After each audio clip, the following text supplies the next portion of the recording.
Покрај што за својот настав во Милано, Ямаха се фокусираше на техничките унапредувања низ целата своја гама, јапонските инженери го подготвија целосно новиот R9. Планиран е за појавување на патиштата идната година, каде ќе го однесе моторот од 890 кубни сантиметри со 119 конски сили. Алуминиумската Delta Box рамка посебно е ревидирана, а за перформансите и безбедноста се грижат прилагодливите амортизери и брембо со пирачките со радијална клешта.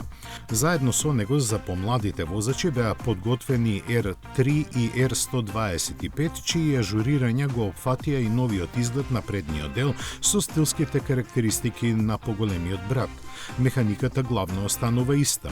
Нов бисер во понудата е MT-09, кој е прв моторцикл на Ямаха опремен со роботизиран менувач, што заедно со 5 режими на возење го прават привлечен за уживање во сите услови.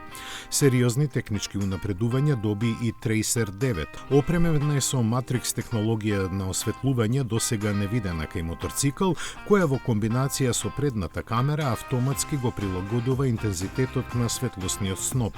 За да се подобри удобноста на возачот и сопатникот, положбата на седиштето, ногарките и рачките е коригирана, додека моторот, менувачот и рамката останаа непроменети.